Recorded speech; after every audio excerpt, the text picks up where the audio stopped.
Olá, boa noite a todos, tudo bem?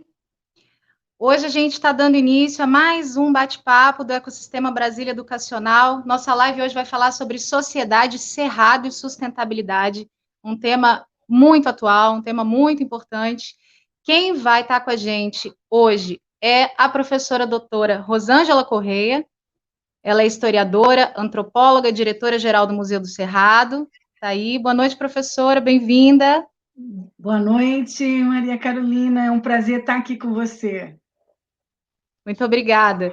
E junto com a gente, o professor doutor Aloysio Ruchensky. Ele é cientista social, filósofo, sociólogo e tem pesquisas em meio ambiente, políticas públicas e conflitos socioambientais. Boa noite, professor, bem-vindo.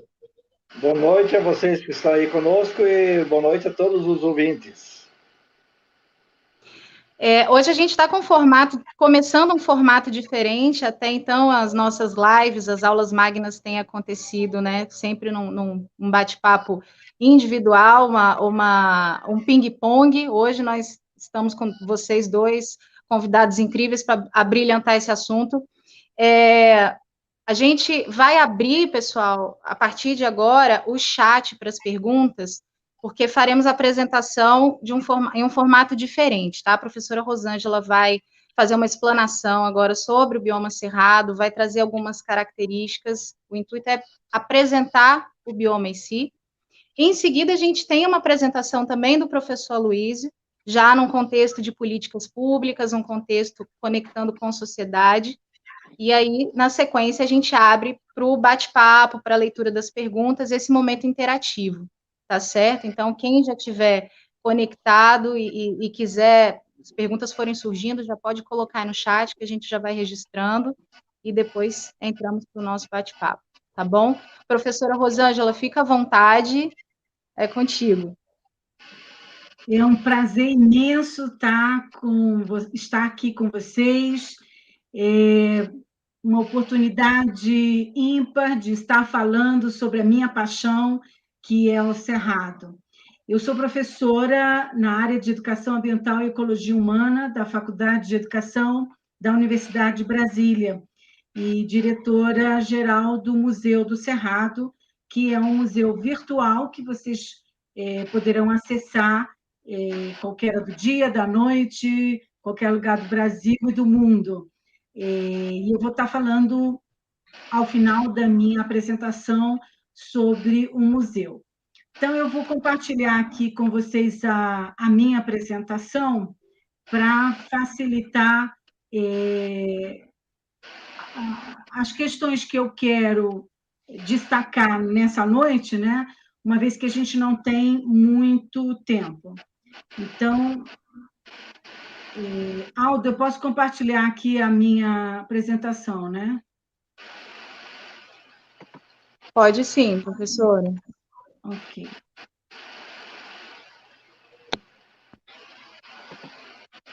Você está vendo, Maria Carolina? Ainda não entrou na tela. Não. Deixa eu tentar outra vez.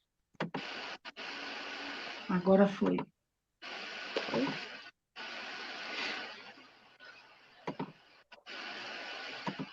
E agora? Agora sim, vai entrar, está carregando. Pronto. Ok. Então, o tema que nós vamos tratar é sobre sociedade, cerrado e sustentabilidade. E eu começo com essas duas fotografias, que se a gente pudesse conversar, né, eu perguntaria a vocês aonde que vocês pensam que estão. Vejamos a foto do lado esquerdo. Obviamente, né, ao ver zebras, a gente já sabe que a gente está em uma savana africana, que é onde estão esses animais. Na foto da direita, provavelmente vocês só conseguiriam me responder que lugar é esse se vocês conhecerem a Chapada dos Veadeiros. E o que eu quero mostrar com essas duas fotografias, que ambos ambientes são savanas, um na África, o outro no Brasil. Um parece, assim, no caso da Chapada, né, a gente está na beira de um rio, com muita vegetação, com árvores, arbustos, né? Então, aparentemente, quem não conhece a Chapada dos Veadeiros diria que não é o Cerrado brasileiro, porque no imaginário das pessoas o Cerrado só tem árvores tortas, né? Então, eu começo com a minha apresentação justamente para questionar essa visão. E quando a gente pensa em Brasil, por exemplo, basicamente, a gente pensa que é um país de florestas e praias, é isso que existe no imaginário dos turistas e de muitos brasileiros e brasileiras. Mas o Brasil também é um país de savana, e a savana brasileira se chama Cerrado. Então, quando se costuma evocar essa imagem de praia e floresta, é porque pouco se valoriza essa savana que tinha 2 milhões de quilômetros quadrados e que abriga 5% de todas as espécies do planeta Terra e 35% das espécies no Brasil. Portanto, é a savana mais biodiversa do mundo, né? Mas que já perdeu quase ou mais de 50% desses 2 milhões de quilômetros quadrados. E agora eu mostro o mapa do mundo e quero chamar a atenção de vocês aonde estão localizadas as savanas do mundo. Então, nesse mapa, abaixo de 30 graus, né, norte, Trópico de Câncer, e acima do Trópico de Capricórnio, ou seja, bem nesse trecho aqui, vocês vão ver uma área roxa, que são savanas. Então, do lado esquerdo está o Cerrado brasileiro, que vai até a Argentina, alcança Bolívia, alcança outros países da América Latina, Venezuela tem cerrado também. Uma grande parte do território africano, e também vamos encontrar na parte norte e sul também da Austrália.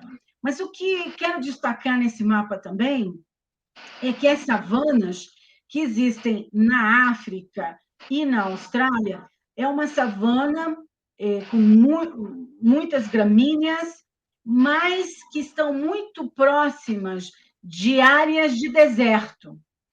Então, se vocês puderem perceber um rosinha mais claro no centro da Austrália e ao norte da África, são áreas de deserto.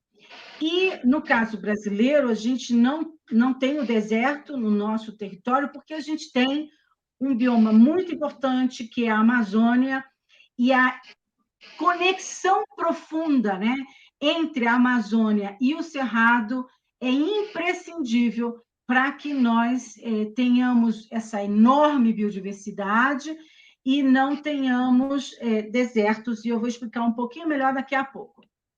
Então, o Cerrado é uma savana. O que é uma savana? São ecossistemas caracterizados pela presença de uma camada contínua de vegetação herbácea e um dossel descontínuo de arbustos e árvores.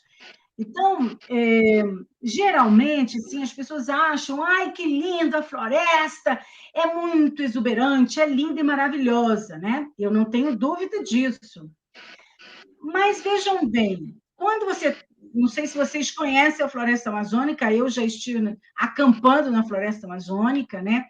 Efetivamente, são milhões de árvores altíssimas, né? Com 40, 50, 60 metros.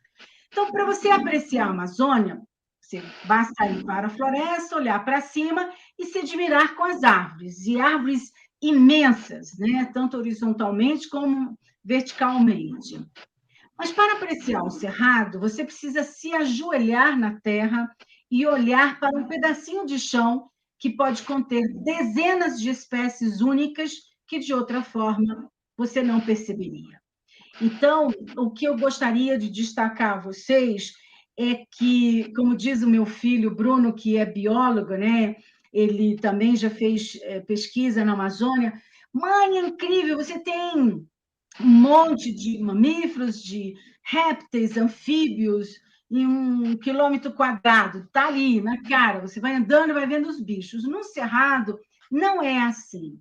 Você efetivamente precisa olhar para ver o Cerrado, porque muitas vezes a gente olha e não vê as coisas. E o Cerrado, ele é cheio de detalhes, de minúcias, né? E muitas vezes as pessoas não sabem nem que estão no meio do Cerrado, muitas vezes, porque, obviamente, uma parte do Cerrado está destruída e outra parte são manchas, porque no estado você tem outros biomas, como o caso de Minas Gerais, que uma parte é cerrado, outra parte é Mata Atlântica, por exemplo, né? Então, a gente tem várias áreas de transição. E o Cerrado é o segundo maior bioma do Brasil, né? Ele cobre completamente o estado de Goiás e o Distrito Federal, quase todo o estado de Tocantins, está no Mato Grosso do Sul, Mato Grosso, Bahia, Minas Gerais, Maranhão, Piauí, São Paulo. Em São Paulo resta só 2% de cerrado, mas ainda existe, além de uma pequena porção em Roraima, Rondônia, outras porções disjuntas, até na parte norte do Brasil, na Amazônia, no Pará, Roraima e Amapá. Então, é um bioma efetivamente integrador de todos os outros biomas, porque a sua maior parte está no centro do Brasil e, portanto, ele só não faz limite físico com o bioma Pampas, mas as águas que nascem aqui no Cerrado, elas chegam até Argentina, Uruguai e Paraguai. Então, a morte do Cerrado fatalmente significaria a morte do Brasil inteiro e teria efeitos catastróficos para outros países da América do Sul. E aí, o poeta Nicolás Berr escreveu uma vez que nem tudo que é torto é errado. Veja as pernas do Garrincha e as árvores do Cerrado. E aí eu complemento o poeta dizendo o seguinte: nem só de árvores tortas vive o Cerrado, ele também oferece uma grande variedade de cactos, bromélias, trepadeiras, orquídeas e palmeiras. De um total de mais de 46 mil espécies vegetais no Brasil, 13.566 espécies estão no domínio do Cerrado. Isso até o momento, porque, na medida que nós avançamos nas pesquisas, vamos descobrindo novas espécies. Então, essa coisa de galhos retorcidos, as árvores de folhas ressequidas, como típicas do Cerrado, enganam em um primeiro olhar e nos são apresentadas como algo menor. É uma concepção que persiste no imaginário da sociedade brasileira. Mas nós queremos destacar que o cerrado brasileiro, diferente das savanas africanas e australianas, ele tem formações florestais, savânicas e campestres. Por isso que ele é tão diverso, né? Nas formações florestais, partindo da esquerda para a direita, nessa imagem, está a mata ciliar, a mata de galeria, a mata seca e o cerradão. E aqui, como vocês podem ver, são áreas que têm mais água e mais vegetação, né? As formações savânicas estão as fitofisionomias de cerrado denso, cerrado típico, cerrado ralo, parque de cerrado, palmeiral, e aí vocês vão percebendo que vai diminuindo a quantidade de árvores e arvoredos, né? E arbustos, desculpa.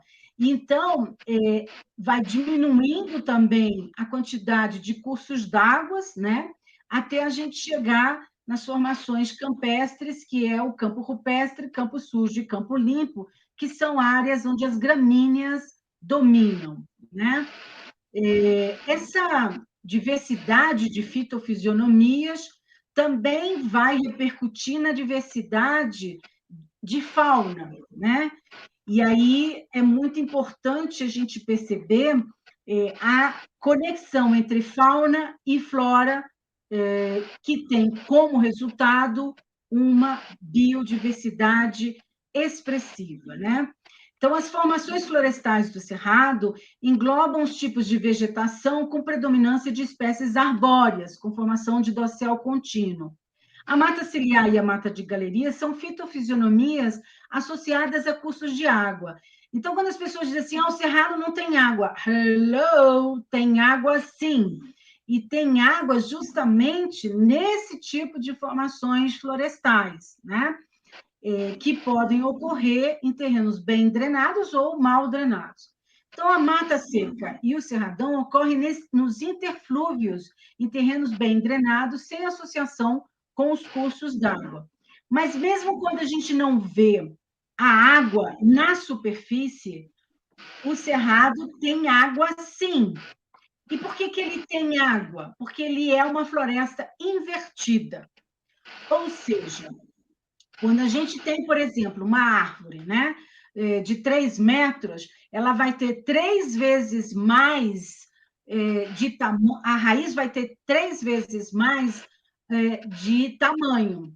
Então, são essas raízes profundas que as árvores nativas do Cerrado têm, que permite que a água da chuva penetre o solo, né? E vai recarregar os aquíferos, né? E, consequentemente, abastecer as principais bacias hidrográficas do Brasil.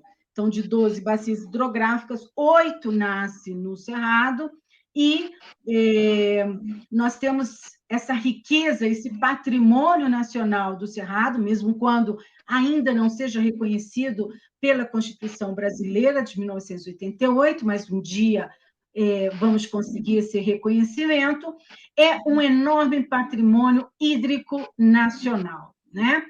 E quando se substitui, né, as árvores nativas pela monocultura, né, então a gente perde o instrumento que permite alimentar os lençóis aquíferos e consequentemente, corremos riscos de desabastecimento hídrico justamente pelo desaparecimento do cerrado. E então, as árvores de savanas do cerrado absorvem água a mais de 7 metros de profundidade e trazem água para a superfície do solo e aumenta evapotranspiração.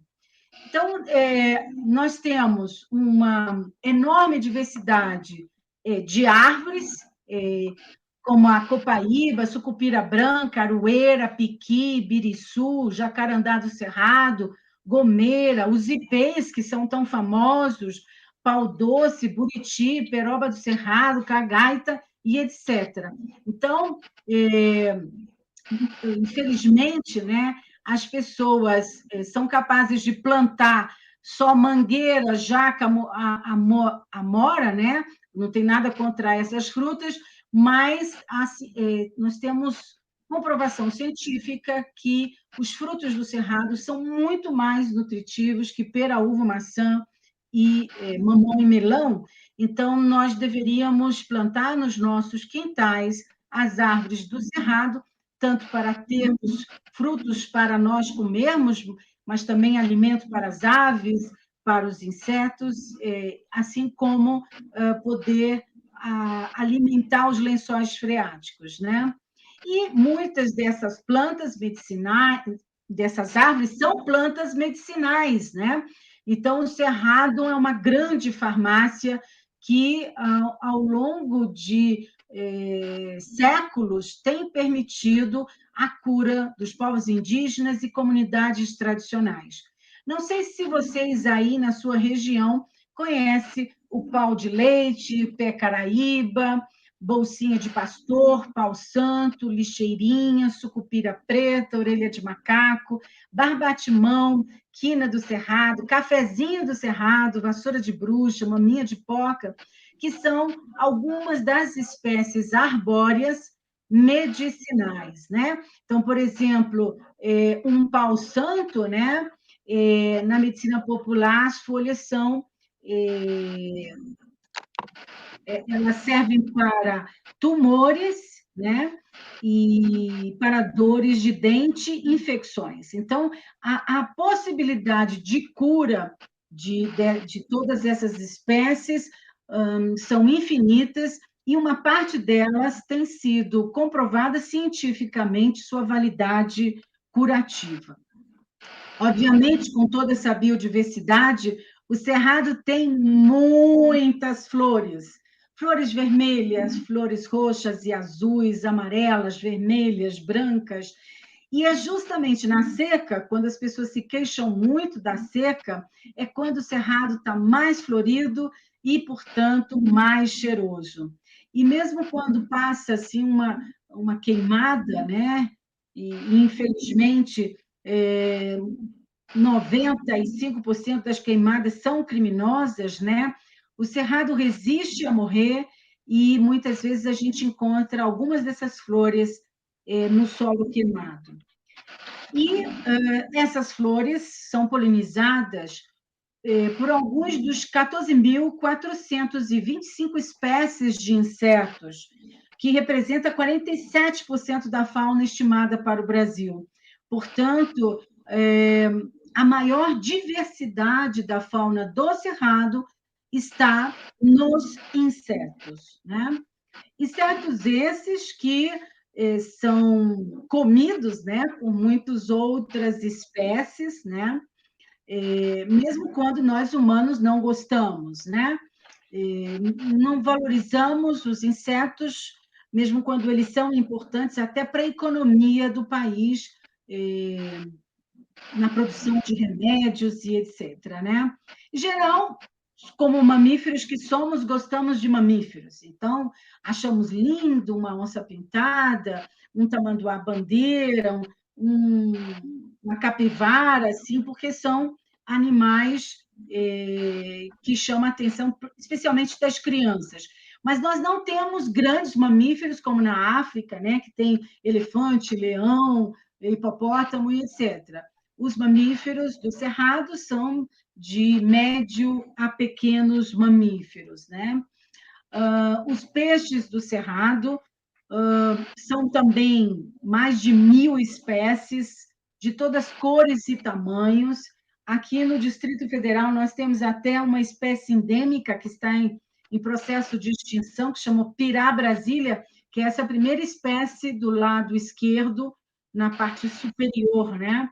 E consequentemente, com a contaminação dos rios, dos lagos, nós estamos perdendo enormemente essa biodiversidade. Os anfíbios do Cerrado, que são animais bioindicadores, né? Eles são muito importantes para dizer se o ambiente está conservado ou não.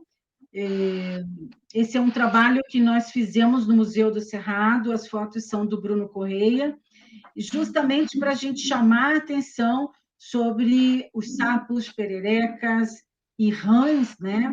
Que são alimentos também de outros animais, de uma beleza extraordinária, mesmo quando eu sei que muitas pessoas acham feio, mas eu admiro muito esses animais que são consumidores, né, de toda aquela quantidade enorme de espécies de insetos. Eles são os grandes consumidores, né? Comem os insetos. As aves do Cerrado, nós temos mais de 900 espécies, né? Nesse cartaz, a gente tem 167 espécies.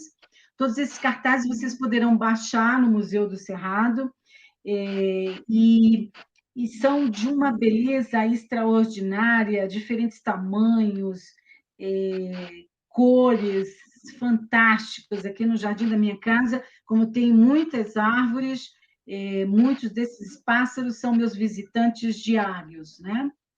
Então, o entendimento sobre os aspectos ambientais do Cerrado exige uma análise integrada entre os elementos da fauna, flora e o espaço geográfico, e como eles se relacionam com os demais componentes. Então, os livros didáticos, em geral, são péssimos em relação em geral, a tudo que trata, mas em específico do Cerrado. Nós fizemos uma análise de 20 livros didáticos usados nas escolas públicas do Distrito Federal o ano passado. 95% deles falam de maneira superficial e até equivocada sobre o Cerrado. 100% deles não falam sobre as pessoas que vivem no Cerrado. A visão do livro didático é sempre que existe fauna e flora, não demonstra as interconexões, né, entre a fauna e a flora, e muito menos essa fauna, a flora, o solo, as águas, com as pessoas, né? Então, muito se fala em preservar a flora e a fauna do Cerrado, mas pouco se fala dos povos e comunidades tradicionais que vivem nesse bioma, que sobrevivem dos recursos do Cerrado. Todos detêm um conhecimento tradicional da biodiversidade e fazem parte do patrimônio histórico e cultural do Brasil. Então, o Cerrado abriga uma diversidade enorme, né, de povos e comunidades tradicionais que nele vivem há mais de 12 mil anos, muito antes dos europeus pisarem no Brasil. Ao contrário do que o senhor presidente Juscelino Kubitschek disse no seu discurso de inauguração de Brasília, de que aqui não tinha ninguém, o que nós estamos mostrando através da ecohistória do Cerrado é que há 12 mil anos atrás chegaram os primeiros humanos no Planalto Central e, portanto, no Cerrado brasileiro. São mais de 80 povos indígenas, entre eles Chavantes, Craôs, Canelas, Tapuias, Guarani Kaiowá, Terena, Chacriabás, Apinagé e outros, assim como pescadores, ribeirinhos, quilombolas, quebradeiras de coco de Babaçu, fundo e fecho de pastos, retireiros do Araguaia, vazanteiros, agricultores familiares, gerazeiros, barranqueiros, acampados, assentados e muitos outros, né? E toda esses grupos humanos são os guardiões do Cerrado.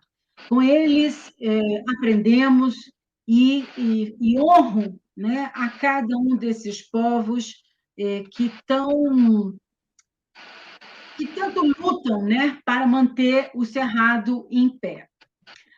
Eu tinha comentado com vocês, né, a importância da conexão entre o Cerrado e a Amazônia, porque nós vamos falar de uma questão fundamental e a grande contribuição do Cerrado para a América do Sul, e em específico para o Brasil, que é a questão das águas, né?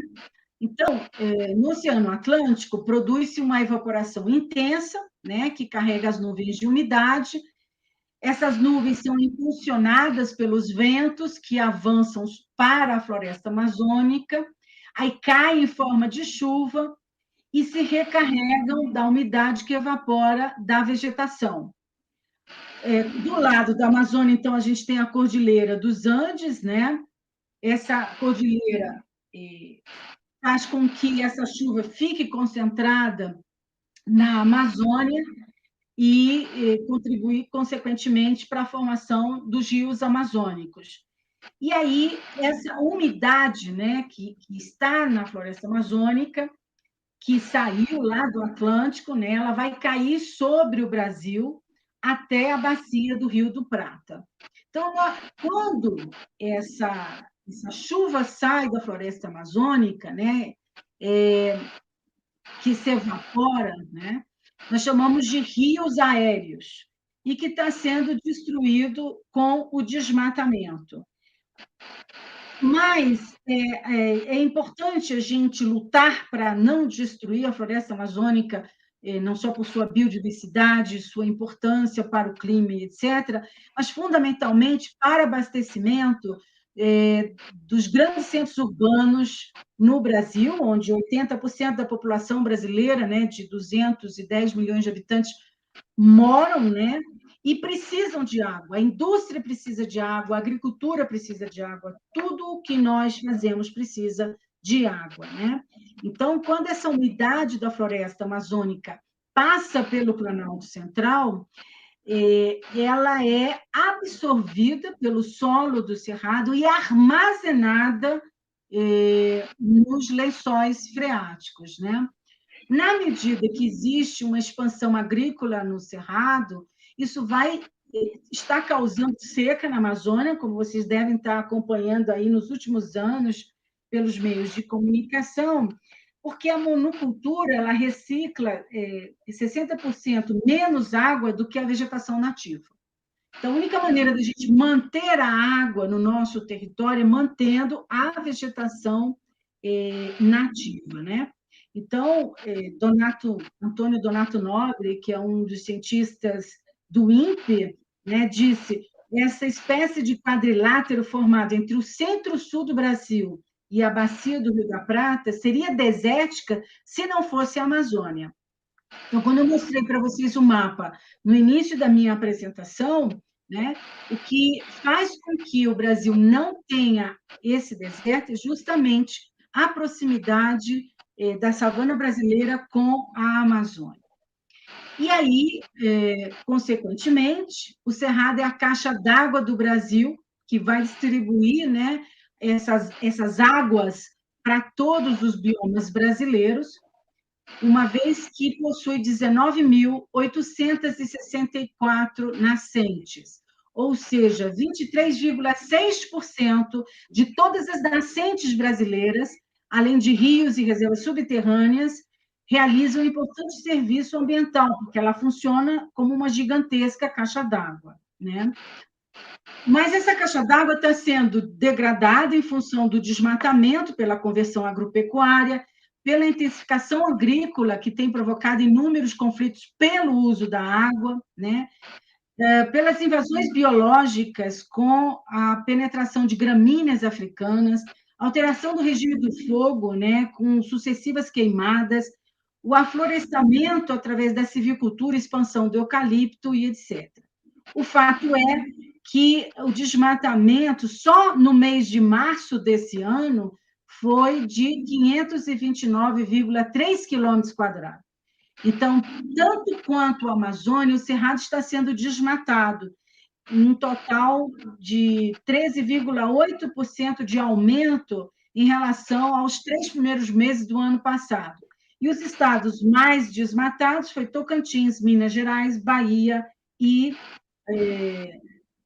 Tocantins, Minas Gerais e Bahia, dando um total de 824,35 quilômetros quadrados. Isso fez, todo esse desmatamento dos últimos 50 anos, fez com que o Cerrado se tornasse um hotspot.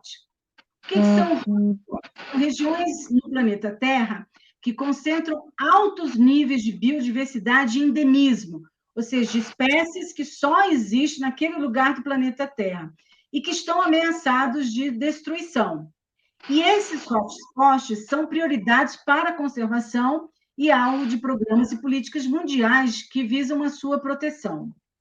Então, o que nós estamos vendo é que todas essas áreas hotspots, que são mais ou menos 22 áreas no mundo inteiro, fornecem inúmeros serviços essenciais, como a provisão de água doce e alimentos, e são ecossistemas chaves que estão diminuindo rapidamente. E estão comprometendo o bem-estar de 3,2 bilhões de pessoas, ou seja, quase a metade da população mundial está sendo impactada pela destruição desses hotspots. E isso custa aproximadamente 10% da renda global anual em perda de espécies e serviços ecossistêmicos. Então, a gente pensar que o Cerrado foi um lugar escolhido para morrer em nome do progresso agropecuário é dramático, porque a gente tem claro, né, que é possível produzir sem necessariamente ter que destruir o restante do Cerrado para que vacas norte-americanas e europeias possam comer a soja que é produzida no Cerrado. Então, para vocês terem uma ideia, 44,2% do Cerrado está ocupado pela agropecuária, ou seja, quase a metade de 2 milhões de hectares está ocupado pela agropecuária, mas uma parte dessa ocupação tem pastos que já estão esgotados e que exigiria o uso de novas tecnologias e, consequentemente, investimentos para a recuperação até mesmo dos pastos, uma vez que estão abandonados em várias regiões do país, né? Então, como vocês podem ver nesse infográfico, né, no meio dele a gente tem um mapa da parte central do Cerrado. Então, a gente tem mais ao norte, são essas manchas verdes do que resta de Cerrado. Então, a gente precisa o Cerrado de volta, né, para poder manter a economia do país, para manter a agricultura produtiva, para manter as comunidades tradicionais e povos indígenas nos seus lugares. É urgente, necessário e importante a gente conservar o Cerrado, porque é uma questão de segurança nacional. Sem água, não haverá luz elétrica e, portanto, sem água, não tem vida. E aí nós temos muitas maneiras de lutarmos para manter o Cerrado em pé, e como educadora, o meu instrumento de luta é a educação.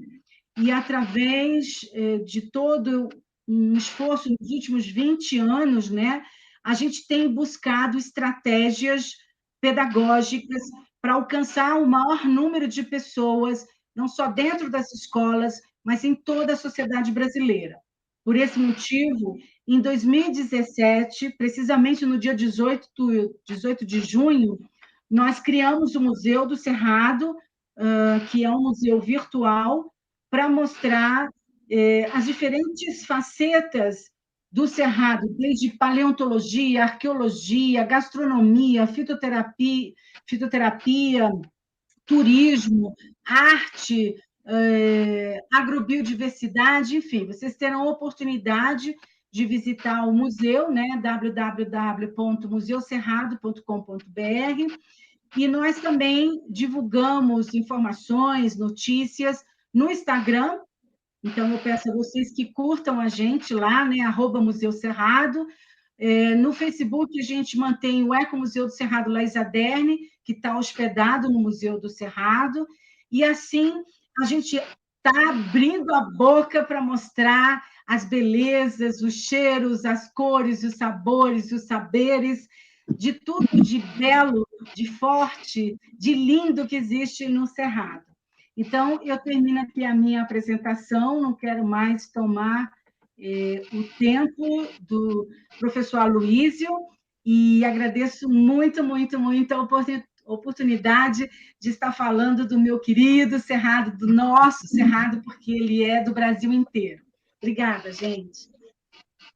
Muito obrigada, professora. Maravilhosa apresentação, muito enriquecedora. Eu acho que esse papel, né, de esclarecer é o primeiro passo, né? Envolver as pessoas, levar o conhecimento para poder sensibilizar, porque eu tenho certeza que a maioria das pessoas não tem conhecimento, né, do tamanho do Cerrado, da importância dele, do tanto que ele sofre, né? E o que a gente pode fazer, né? Você trouxe aí vários dados de autoridade, fez uma apresentação super didática, completíssima, apresentou o bioma aí de ponta a ponta e contextualizou muito bem para o que o professor Luizio vem trazer, né? Que é justamente esse aspecto social, a política pública. Quando a gente olha para os povos, as comunidades tradicionais, né? Quando a gente fala em conflitos de terra, toda essa questão dos indígenas, a gente acabou de assistir uma ocupação enorme em Brasília, né? Que foi pouquíssimo divulgada, né? Mas pautas tão importantes, a gente falar sobre território, né?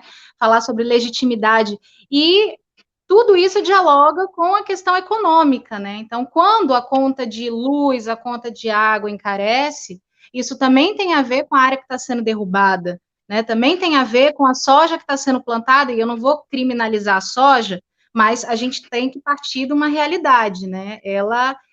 O cerrado ele é devastado em detrimento do plantio da soja para que ela sirva de alimento para um gado que vai virar uma carne que vai voltar para o nosso prato, né? Então, tem todo um ciclo de responsabilidade, eu não estou levantando bandeiras, mas trazendo o contexto que a gente está vivendo, né? Então, se a gente realmente quer uma mudança, a gente precisa entender, né, se apropriar para saber o que é possível fazer. E aí vou abrir agora para o professor Luiz e fazer a apresentação dele, contextualizando para a gente tudo isso, né? A gente fala, professor, 95% das queimadas que acontecem no Cerrado são criminosas.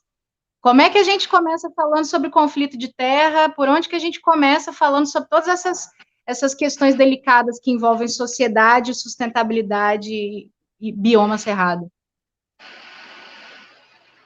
Muito obrigado pelo convite. Agradeço ao Márcio, que está me ouvindo, com o qual eu tenho uma longevo diálogo frutífero. Agradeço também a Maria Carolina, que está mediando, e a Rosângela Correia, que está também nesse momento trocando algumas ideias sobre esta temática entre sociedade, cerrado e a questão da sustentabilidade. O que está nos auxiliando pode trazer à tela a minha apresentação. Enquanto isso, eu estou ainda querendo dizer que na apresentação da Rosângela, eu aprendo que nós estamos numa mesa ou num evento interdisciplinar. Ela basicamente do ponto de vista da biologia e do ponto de vista da sociologia. Isso é fundamental para algum progresso no que diz respeito à educação para a sustentabilidade. Além disso, eu tirei também da apresentação da Rosângela que o ecossistema é um movimento. Existem relações de interfaces no ecossistema. Como vou dizer logo ali adiante, o ecossistema não é algo equilibrado. Ele antes é movimento, ele se transforma. A questão é o quanto nós, humanos, interferimos nesse movimento de transformação ou indevidamente interferimos, acelerando esse movimento de transformação dos ecossistemas. Além disso, uma grande questão que nós podemos perguntar, eu creio que a maior parte daquilo que está aqui esta noite, acompanhando esse evento, mora na cidade. E o que nós, da cidade, temos a ver com a questão do Cerrado? Que às vezes a questão do Cerrado pode parecer muito longínqua, a não ser o pesquisador, o que viaja, o que tem interesse peculiar sobre um ecossistema. Mas eu acho que a Rosângela já tem demonstrado suficientemente que o Cerrado é algo que faz parte do nosso pátio da nossa casa, né? Ou algo que está na porta da nossa residência.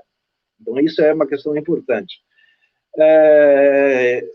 Pode seguir para a próxima tela. Então, eu queria apresentar logo de início algo que diz respeito ao lugar a partir de onde eu falo sobre meio ambiente e sociedade cerrado. Eu sou um pesquisador sênior, tenho longa trajetória, agora vai fazer quase 30 anos de sociologia ambiental e acompanhando movimentos sociais e movimentos ambientais.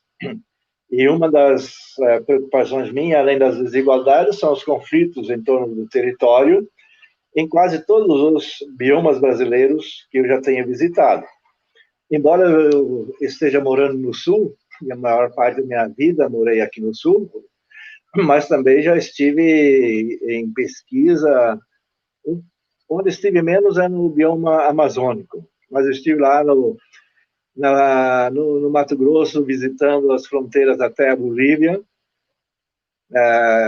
Estive lá em Goiás, em Brasília e mais ao norte, fui até o Pico do Papagaio, uma certa época, tendo visto pesquisas. Em Minas Gerais, conheci o Cerrado, na região de Montes Claros, lá perto do Rio São Francisco, entre outros. E também estive no Nordeste, na região do Cerrado, no momento das maiores secas do Nordeste, em 1983. Depois estive outras vezes no Nordeste, mas só para dizer que eu tenho uma certa conexão com a realidade do Cerrado e não sou, nesse sentido, alienado quanto a essa realidade, de alguma forma, que nós queremos destacar nessa noite, que é o Cerrado. Além disso, eu tenho trabalhado também com desastres ambientais e tecnológicos, estão em curso do norte ao sul do Brasil, no território brasileiro. Não só desastres naturais, mas aqueles, sobretudo, provocados pela interferência dos humanos e suas atividades econômicas e culturais. Além disso, eu conecto intensamente a questão dos mitos e utopias. Em relação ao Cerrado, por exemplo, vigem alguns mitos, que é importante transformar o Cerrado num grande monocultura, exatamente porque a humanidade precisa de mais alimentos. Isso é um mito.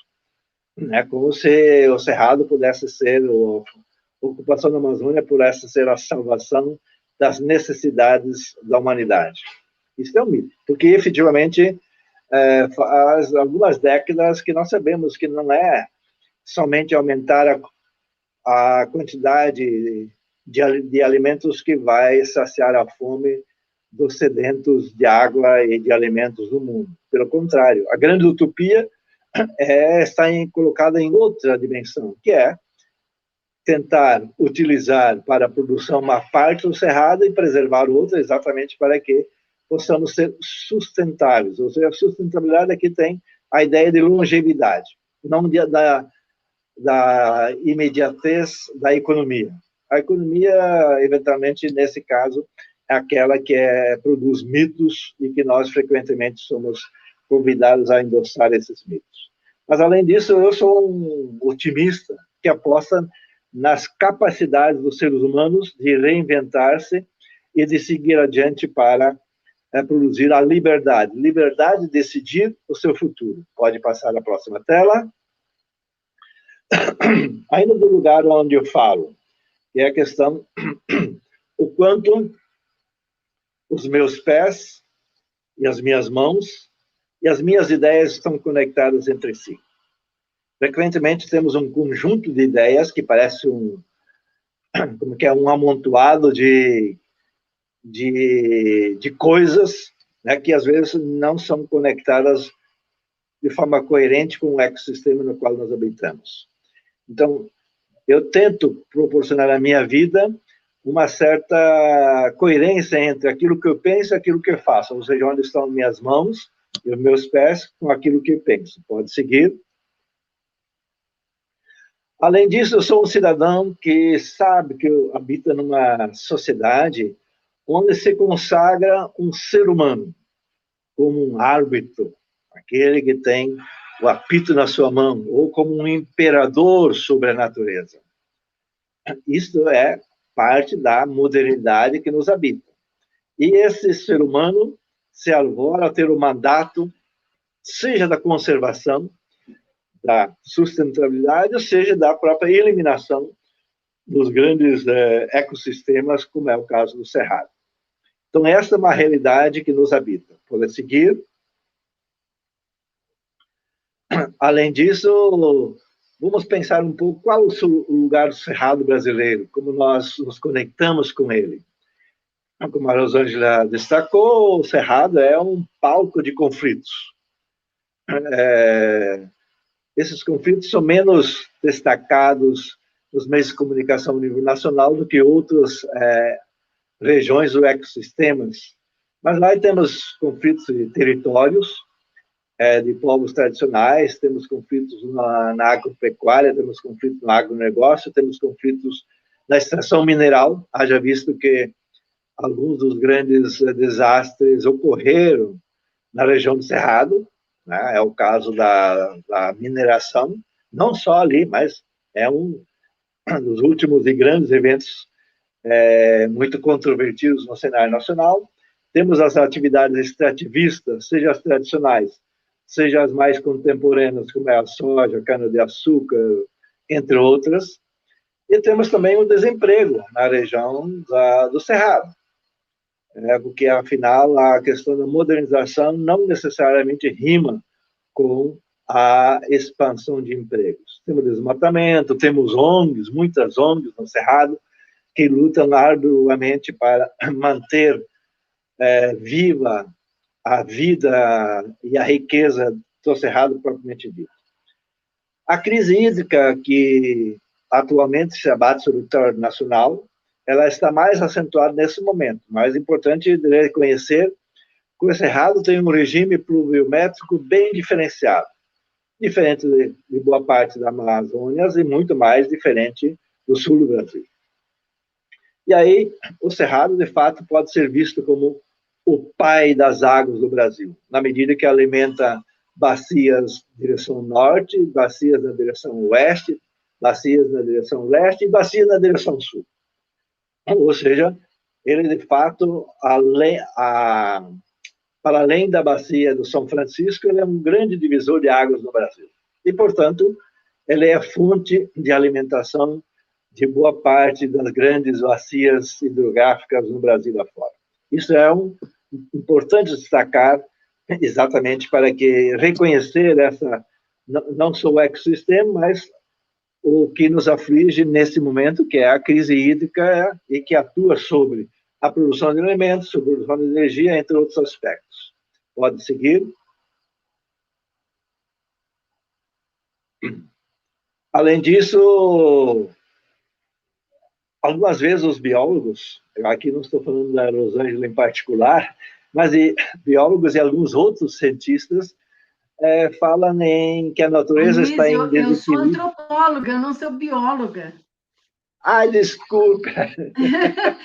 Mas eu trabalho de uma visão interdisciplinar, né? Mas eu sou antropóloga interdisciplinar, social. Claro. Né? Ainda bem que não está falando de ti.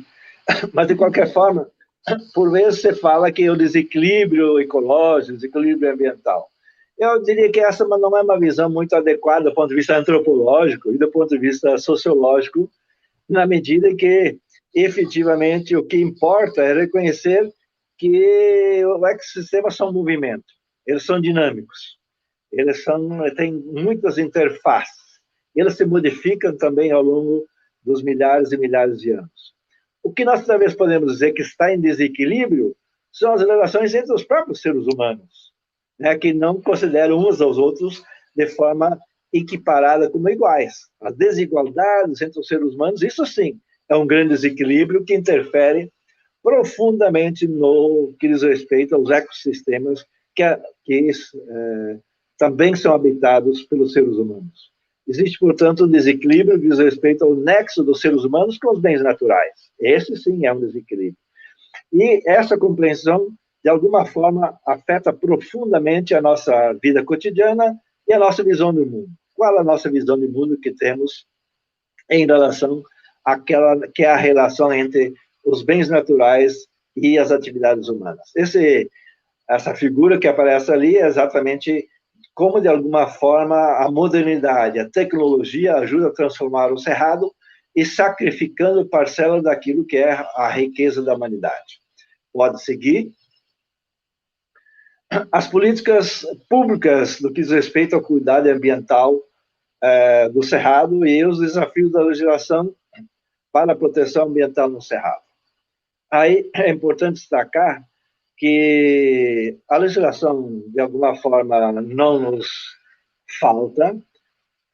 Precisamos, antes de tudo, destacar as contradições entre aquilo que diz a legislação e aquilo que são as práticas ordinárias das relações humanas dentro do ecossistema. Tá? Que exista um fosso entre a legislação e as práticas, isso, a princípio, não é algo que possa ser eliminado por completo. A grande questão é o fosso gigantesco que existe entre aquilo que diz a legislação e aquilo que são a boa parte das práticas dos setores que depredam o ambiente e os ecossistemas. E porque, de alguma forma, o Estado, que de alguma forma estaríamos convidando e chamando para o cenário, é tão fragilizado diante daquilo que seria a execução da legislação ambiental também no Cerrado. Primeiro, existe uma crise do Estado Nacional. Esse Estado Nacional inventado no Brasil a partir da década de 30 do século passado, ele está numa profunda crise e faz algumas décadas, especialmente depois da Constituição de 1988, que existem setores sociais econômicos, do capital financeiro especulativo, que alimentam essa crise do Estado-nação no sentido de querer diminuir a sua relevância e a sua capacidade de atuar no que diz respeito aos direitos dos cidadãos e do ecossistema. Existe, portanto, também do ponto do Estado uma incapacidade de tomar decisões e de cumprir aquilo que a própria legislação que o Estado define. A legislação é um princípio muito boa. A questão é a da incapacidade de colocar essas decisões em prática. Além disso, existem as decisões políticas do que diz respeito ao meio ambiente, elas dependem de um conjunto de fatores e de diferentes poderes. Não existe só o poder do Estado. Existe uma proliferação de poderes e todos eles, de alguma forma, e isso também faz parte da nossa democracia, precisam ser levados em consideração para pensar como implementar a legislação ambiental no Cerrado. Além disso, existe, de alguma forma, o Estado está numa rede. O Estado não é isolado, jamais. Nem os políticos, nem os antropólogos, nem os engenheiros e nem as ONGs do Cerrado são isoladas. Tudo isso, entre tantos outros atores, eles estão embutidos dentro de uma grande rede de relações de poder. Mas, ao mesmo tempo, é preciso reconhecer que a cultura ambiental, que progressivamente vai se difundindo, é também uma forma de poder. A nossa atividade essa noite é uma forma de expressão de poder. Tá? E é importante dar conta de que a conscientização do que diz respeito à preservação de parcela importante de cenários dos ecossistemas é uma cultura ambiental que é uma expressão de poder. Pode seguir adiante. Ainda sobre o lugar do Cerrado, nós podemos pensar nisso, e a antropóloga Rosângela já disse, de alguma forma, as contradições da percepção da população sobre a questão do cenário ambiental e do bioma do Cerrado. Existem diferentes compreensões e elas estão em contradição, elas estão em conflito aberto, direto. Tá? De um lado, setores da população, não só os setores tradicionais, mas setores que são lúcidos do ponto de vista da sua cidadania, lutam pela proteção de parcela do Cerrado e da sua riqueza dos bens naturais, e existem outros setores que lutam e se empenham pela maximização do extrativismo, e não desdenham que isso leve à produção de desastres e de outros aspectos perversos em relação aos direitos humanos. Além disso, existe o mito de que o território cerrado é o espaço de geração de empregos. Não estou dizendo que a expansão extrativista não produza algum tipo de emprego, mas, comparativamente, a geração da riqueza não corresponde à distribuição indireta através da geração de emprego. Frequentemente se justifica a ocupação do cerrado exatamente pela produção da riqueza. Nossa grande pergunta é, mas a qualquer custo? A que custo? O desemprego estrutural não tem diminuído nas últimas décadas, apesar da expansão da ocupação do cerrado pela monocultura. Então, portanto, a monocultura no cerrado não pode ser qualificada como aquela que gera maior número de empregos. Pode seguir? Eu conheço particularmente o Cerrado, nos anos 80, eu morei alguns anos no Mato Grosso, e claro que, de acordo com a região, a ocupação do Cerrado é mais longeva ou mais recente. Não existe uma ocupação homogênea do Cerrado de norte ao sul, do leste ao oeste, no mesmo momento da história. Mas a intensificação da ocupação do território, por exemplo, de Brasília, a partir dos anos 60, do Goiás, mas a modernização e a extensão do desmatamento de extensas regiões de vegetação nativa, supressão de nascentes e de mata ciliar, ela, sobretudo, se dá a partir da mecanização, da modernização.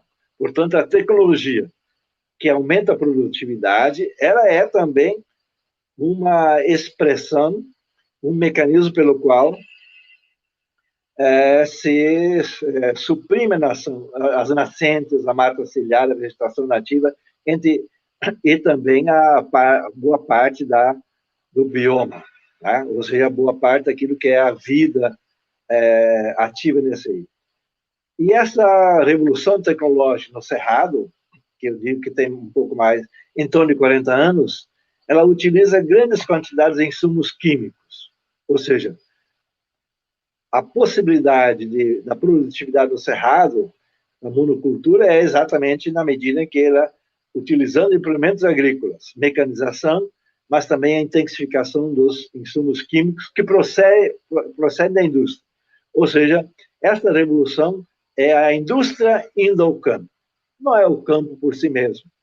A destruição, o desmatamento do Cerrado tem a ver com a indústria que vai ao campo. Pode seguir adiante.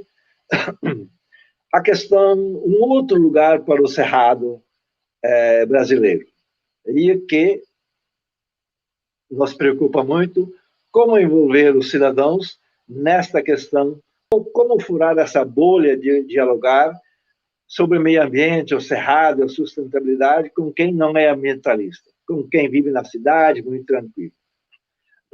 Talvez a resposta seja similar àquilo, como conversar com um torcedor que está fanaticamente assistindo o seu time e você deseja falar com ele sobre outro assunto.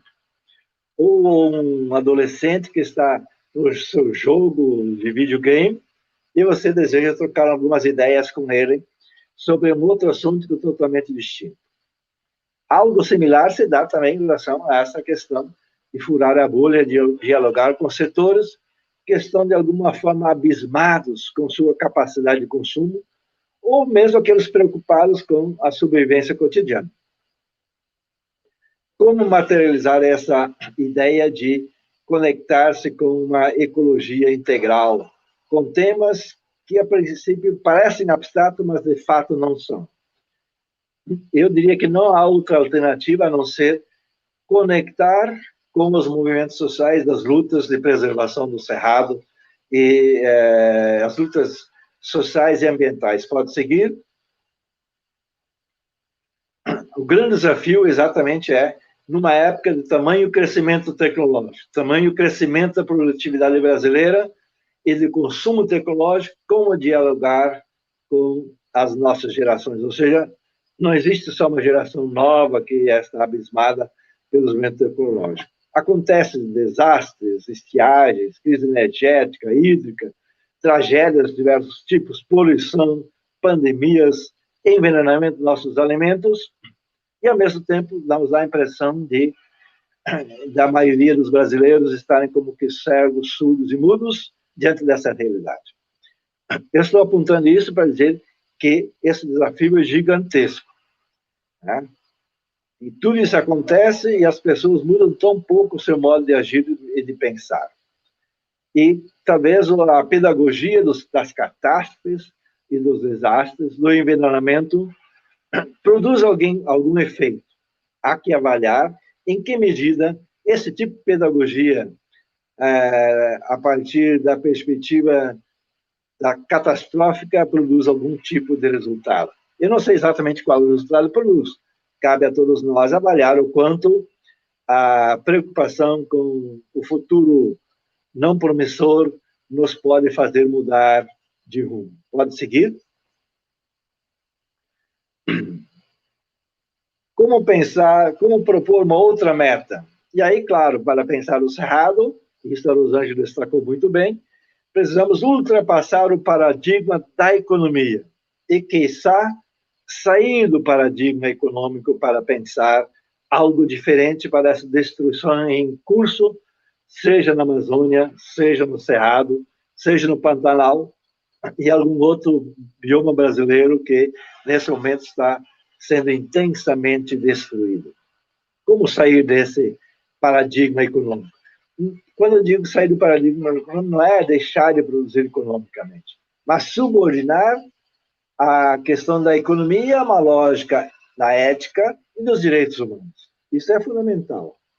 E aí, claro, a grande questão é, para nós todos, inclusive que estamos aqui nesse evento dessa noite, como sair da zona do conforto, onde vige o sacrifício do outro como prática cotidiana. Nós vivemos numa cultura onde sacrificar o outro é uma realidade cotidiana. Tá? Nós comemos proteínas de animais, nós nos alimentamos de vegetais, e esse sacrifício, por vezes, é desconsiderado por completo por aqueles que se alimentam cotidianamente. É nesse sentido que o mercado de consumo e essa cultura de consumir e das suas necessidades sem fim não cria relações de solidariedade ou de sustentabilidade ambiental por si mesmo. Devemos pensar um outro lugar a partir do qual, que não é o mercado de consumo, pode seguir. E aí a grande questão é como vamos produzir empatia. Talvez uma das questões de educação para sustentabilidade, para educação ambiental, para pensar o cerrado, como vamos produzir outros mecanismos de empatia. Empatia com o outro, especialmente com o diferente, não empatia com o que iguala a nós. Isso nós, de alguma forma, já temos. Nossos amiguinhos, que convidamos para nós. Mas empatia com o diferente. Nesse caso, empatia com os povos tradicionais, do Cerrado. Empatia com as mais diferentes plantas, sobretudo aquelas que não nos parecem úteis dentro do nosso horizonte utilitário.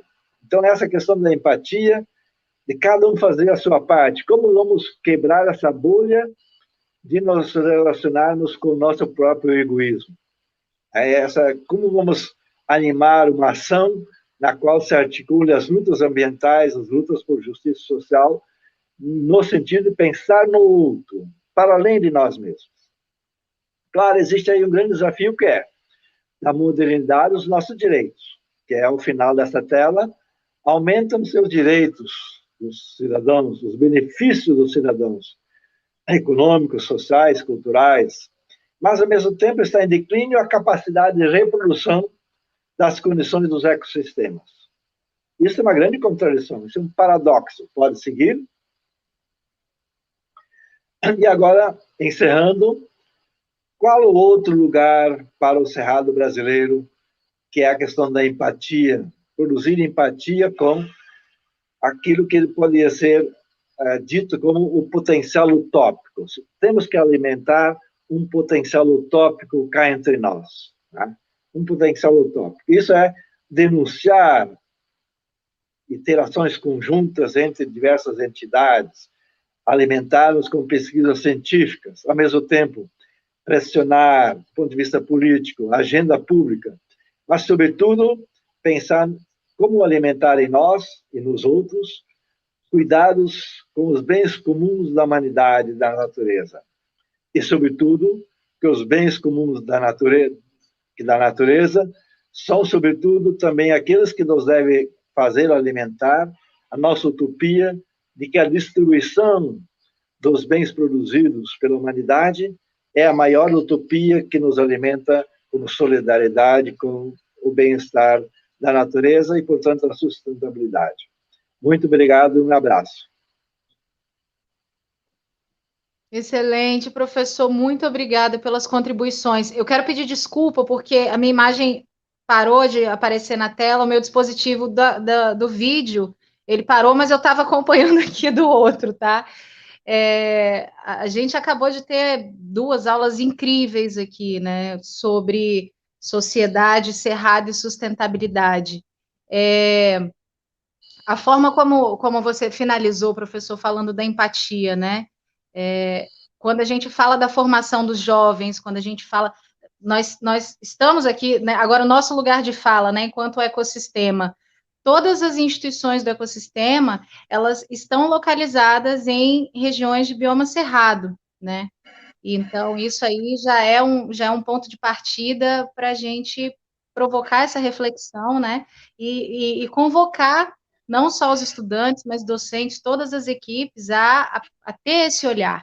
A gente realmente precisa furar a bolha, né? Antes da gente entrar aqui ao vivo com vocês, todo mundo que está assistindo, essa era um pouco da tônica da conversa, né? O quanto é importante a gente conversar sobre meio ambiente com pessoas que não são necessariamente ambientalistas, né? E o conhecimento para sensibilizar, para que a gente possa, de fato, tentar transformar realidades.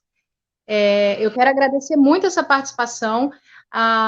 Tem aqui, chegou uma pergunta para mim pelo WhatsApp, veio da Fundação Mais Cerrado, o pessoal da Chapada dos Veadeiros, que tem uma atuação muito expressiva já, eu acho que mais ou menos uns 10 anos, né? E Ânia, a figura da Ânia, a figura do Bruno, que estão aí à frente, tentando fazer esse trabalho de sensibilização, e tem tido um empenho muito grande na questão das brigadas de incêndio, né? A professora Rosângela mencionou essa questão das queimadas criminosas, né? O professor Luísio trouxe essa delicadeza dos conflitos e essa cultura do fogo. Quando a gente fala do Cerrado, é uma mística muito grande, né? Porque existe essa, como o senhor falou, né, professor, essa questão dos mitos, né? Porque pode transformar o cerrado numa área para soja, né? Porque o cerrado pode pegar fogo, que está tudo bem. Não, não está. Ele não tem essa capacidade de resiliência. Ele é resiliente, mas não tem essa capacidade plena de ser queimado constantemente, né? Não tem tempo nesse espaço para essa renovação. Então, o pessoal trouxe aqui como que coloca a falta de estrutura que as brigadas enfrentam, e os combatentes são voluntários, né? A falta de recurso, tiram do bolso dinheiro para combustível, equipamento, estão correndo risco de vida, não tem apoio, né? Aí a gente faz o recorte da política pública, né? Não se sentem amparados aí, não estão amparados para poder fazer um trabalho né, que está de acordo ali com a necessidade. Como é que a gente traz isso aqui para a pauta? Como é que a gente entende isso, professora, professor? Qual é nosso olhar sobre essa cultura do fogo, sobre o papel social, sobre como isso está sendo encarado pelo governo, pela sociedade? Bom, antes de responder essa questão, Maria Carolina, eu gostaria, inspirada na fala do professor Aloysio, dizer que eu não sou ambientalista. E quando eu tinha 12 anos, a gente, o que você vai ser quando crescer? Médica, advogada e tal. E eu queria ser defensora dos direitos humanos. E aos 60 anos que fiz semana passada, eu me sinto uma mulher realizada, porque eu realizei o meu sonho quando eu tinha 12 anos. Eu sou uma defensora dos direitos humanos e ontem foi aprovado o direito à natureza, né, na ONU. Então, se ampliou esses direitos humanos para o direito à vida, né? E acho que a minha vida tem sido pautada numa cidadania em que não se dá apenas no voto ou em ações pontuais como plantar florzinha.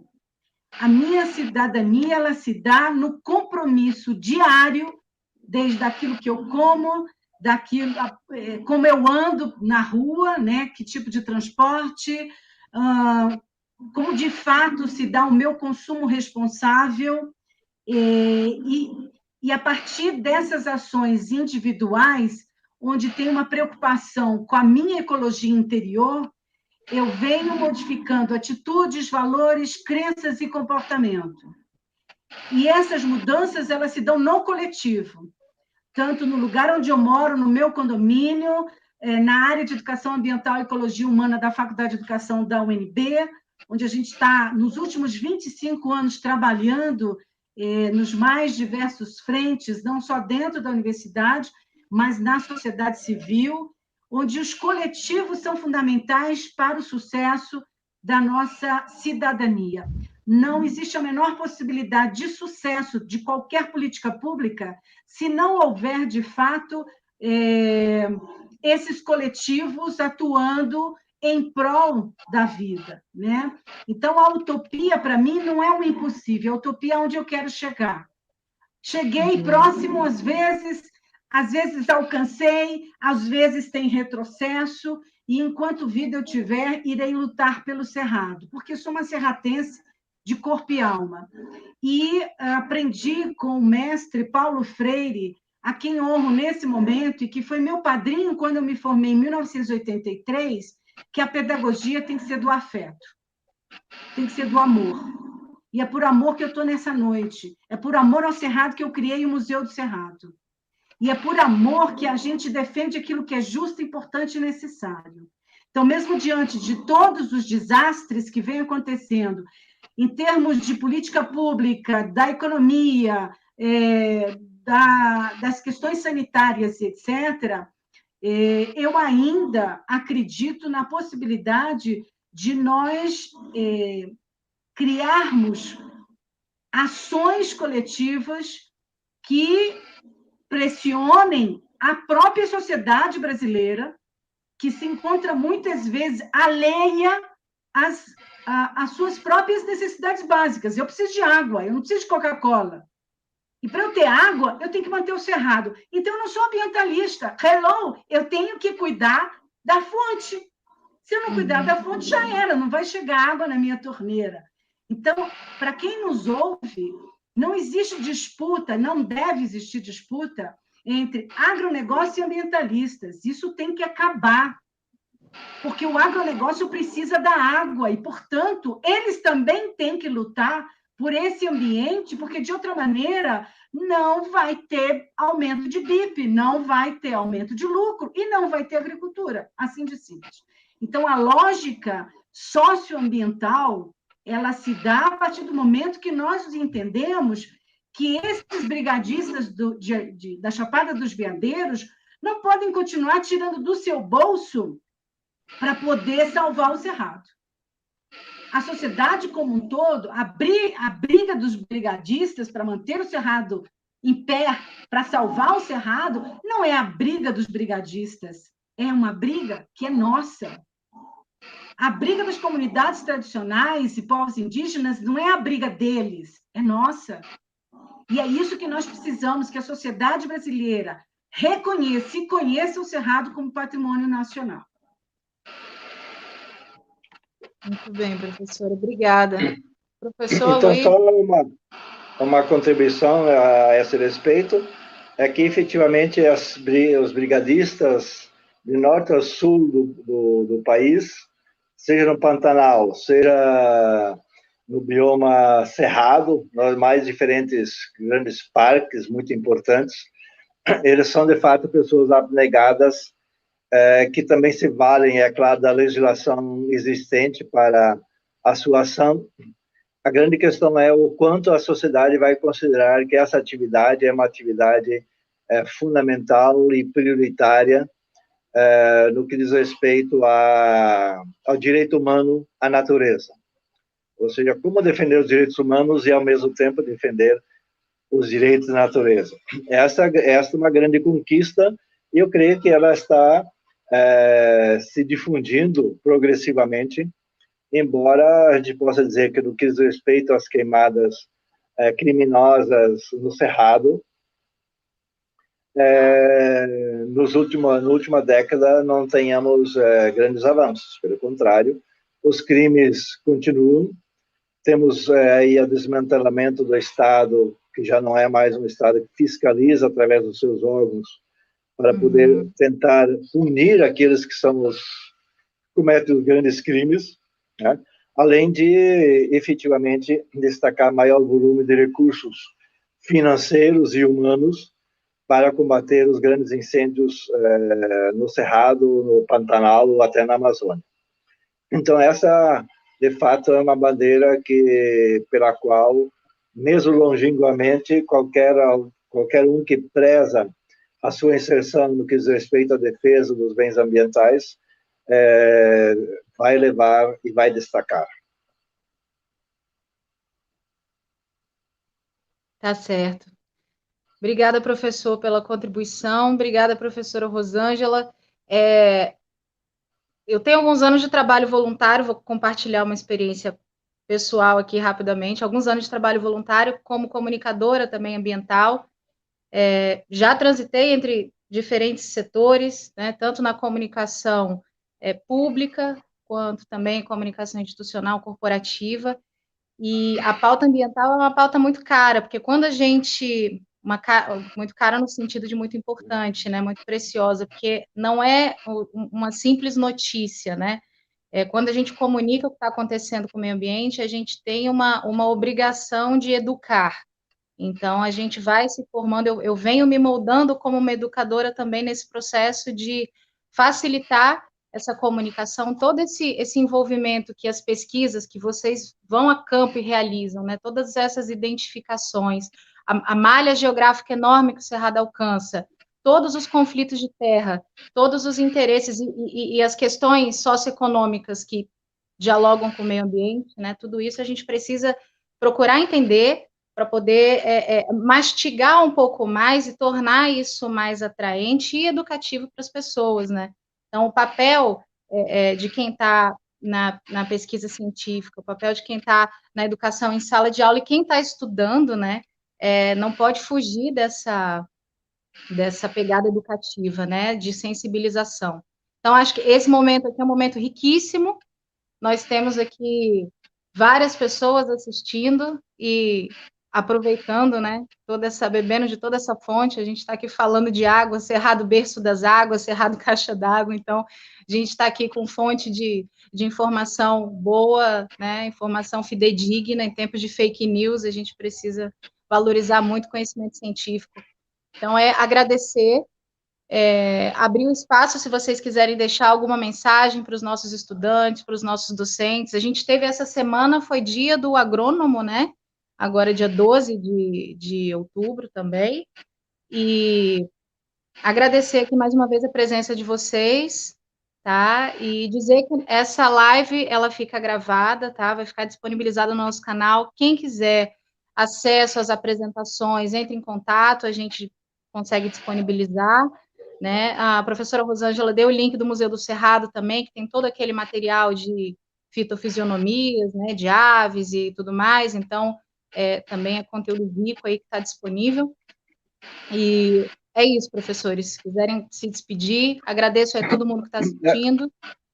Eu ia comentar antes, quando falou da questão levantada pelo esse grupo, por essa ONG, né, que luta ardentemente para a preservação de um manancial, de uma parcela importante desse sistema.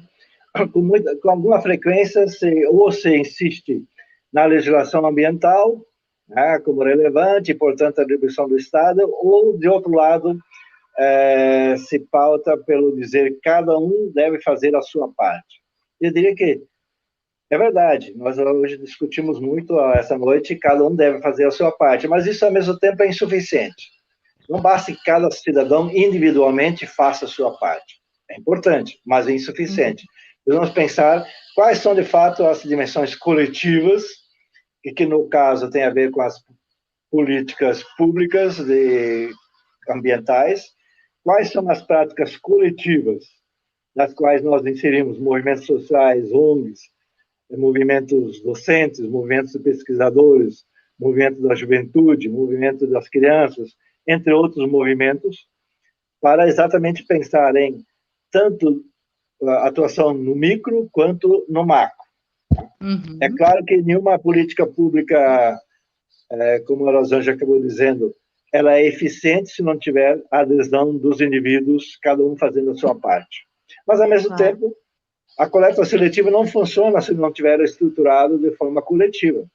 Mas também não funciona se não tiver a adesão dos indivíduos, cada qual colaborando com a coleta seletiva. Então, portanto, vamos pensar como que as nossas atividades, a nossa concepção de mundo precisa estar integrado com um conjunto de fatores e que a empatia de cada um pela causa é exatamente porque essa é uma causa coletiva amparada tanto numa legislação ambiental quanto nas atividades de tantos outros coletivos que participam dessas mesmas práticas. Perfeito, professor. Corresponsabilidade, né? Convocar todo mundo para fazer junto mesmo. Bom, querida, eu quero agradecer imensamente estar aqui com você. É um prazer estar sempre juntas, né? Mesmo distantes. E espero que a gente possa continuar juntos por muitos anos, né? Amanhã é dia do professor e da professora, e como educadora eu quero felicitar a cada um dos educadores do Educacional, né, Brasília, e desejar a eles muita, muita sabedoria para esse momento de caos que vivemos, que não é só sanitário, político, econômico, ele é civilizatório, existencial e espiritual, né? Não tenho dúvida disso, e que, portanto, nos afeta cada um, direta ou indiretamente, e, portanto, a sabedoria de cada um de nós que atuamos como educadores está na convicção do papel que nós temos dentro da sociedade. No momento em que existe um apagão científico, em que a educação está cada vez desqualificada, nós temos que resistir como o Cerrado, que é o grande mestre, onde, mesmo diante de tantas vicissitudes, depois de 45 milhões de anos, ele ainda existe. E lutaremos para que ele continue existindo, não para os futuros das próximas gerações. Sou eu que quero tomar banho de cachoeira na Chapada, sou eu que quero respirar ar puro, sou eu que quero ter uma vida digna. E por mim é que eu luto, e é por mim que eu faço tudo o que faço como educadora. Então, que todos os estudantes que estão nos escutando, futuros profissionais, tenham um compromisso com uma autoeducação, porque nós, educadores, orientamos, mas a decisão daquilo que deve ser feito é, sem dúvida, de cada um, e a partir dessa decisão individual é que o coletivo avança. Obrigada. Um grande abraço a todos, obrigado àqueles que me convidaram, obrigado a todos que participaram do evento dessa noite.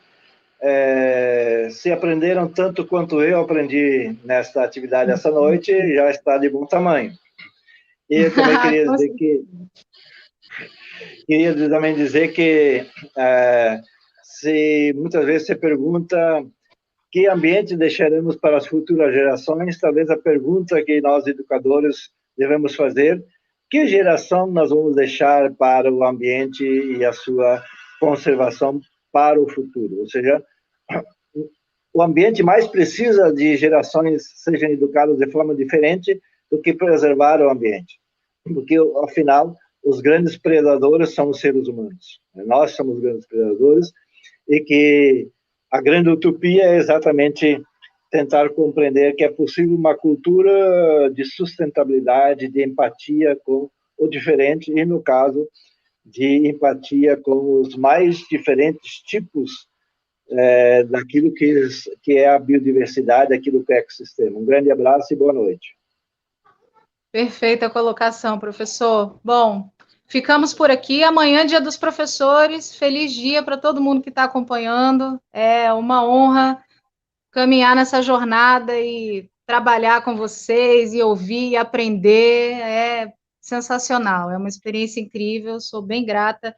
Esse momento riquíssimo aqui. Está gravado, está no YouTube. Quem quiser, pega o link. Boa noite. A gente se vê na próxima live. Obrigada, professor. Obrigada, professora. Boa noite. Tchau, tchau. Boa noite. Tchau, tchau.